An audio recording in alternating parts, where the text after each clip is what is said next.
Now that we are more familiar with each other, we need to make a few clear decisions. What is the name you want to use for your channel?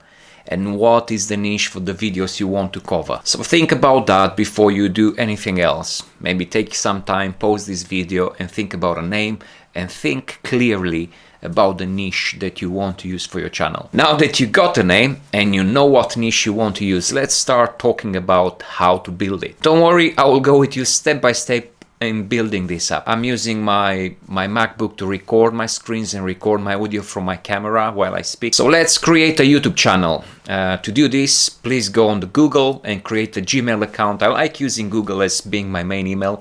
Consider the way I can sync it with everything that I do and all the data that I can have on all sorts of different devices. Because I like to keep things simple, my email was built from my name with full stops in between the words for pretty much the main YouTube channel. Because this will be a legal entity moving into YouTube partnership, I try to use my name as the legal owner, plus keep things simple so I don't get into legal stuff later, and proving that myself is the legal owner of the channel or for the different assets. When you want multiple accounts, maybe it won't matter as much what name you'll use for your email account, as you will have to link it to the main account on which you'll activate all the legal stuff and all the partnership with Google, and pretty much from where you are going to be paid. For this channel, you can see I'm using Chill Out with Mr. Flo. I tried to use the full stop, but for some reason I was getting an error. Probably I'll try to change that later in case I want to, but for now I'm going with that name for the new channel I'm building up while doing these videos. Now that we have our first Gmail account, we need to activate YouTube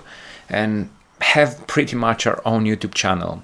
You can see how that is done, and then you can see how I get into customizing a few bits. And for that, at this stage, I want to introduce some few software that I'm using for making the content. I like using Adobe because it was the easiest one to use and maybe the most common in terms of tutorials and beginner lessons, of course, on Skillshare and YouTube or all different other platforms for tutorials.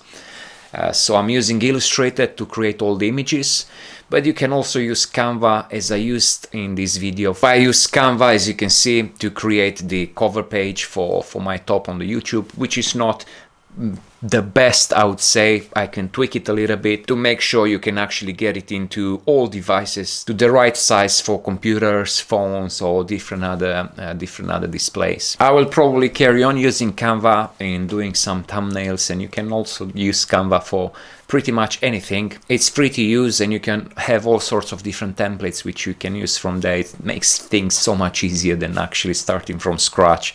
And in case you don't want to use Illustrator, pay for professional software for doing these images. But in case you want to start exploring and learning more about Adobe products, you can benefit of so many discounts in case you're a student, or maybe around 50 British pounds per month for all their applications, which is not very much. But go use them for 30 days free and see if it's something that you want to commit to for the long term. It's not a huge amount, but expenses will pile on, so think about it. But to start with, you can pretty much make everything that I do for free with the free softwares like Canva or different others. But that decision should be yours to make. As a recap for this video, it's important to know what name you're going to use for the channel.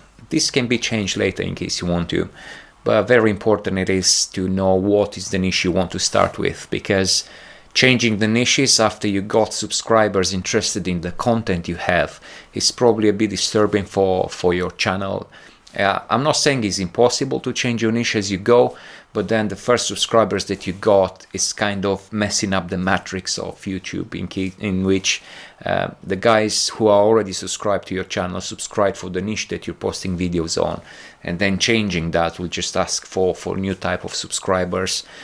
It can probably be a bit, as I said, disturbing, but I'm not saying it's impossible. But probably I would say, if you want to do, like I did in my instance, some video in crypto world marketplaces for stocks or business, e-commerce, in which I tried to kind of capture a big audience, I would say, do that.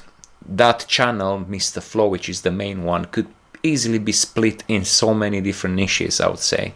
And then obviously this new channel focuses on a specific niche in which I'm going to do some music for some free videos that I'm going to post, and I'll show you how that is done. But for this video, and from the outcome of this video, make sure you know what type of software we want to use for the images that you're going to do for the cover or for different other bits like thumbnails. I'm suggesting using Canva, which is free and very easy to use, but then you can look into Adobe, which is the bits that I usually use for editing my video and editing my photos and all the images that I'm doing. I'm not saying Canva is not the way to go, because it's very easy to use, and I'm using it in most instances when I want to do things quickly, and I kind of try to keep a standard on the things that I do. Now that we got our channel and we kind of customized it to the way you want it to, we are ready to post the first videos, and let's get to do those in the next episodes.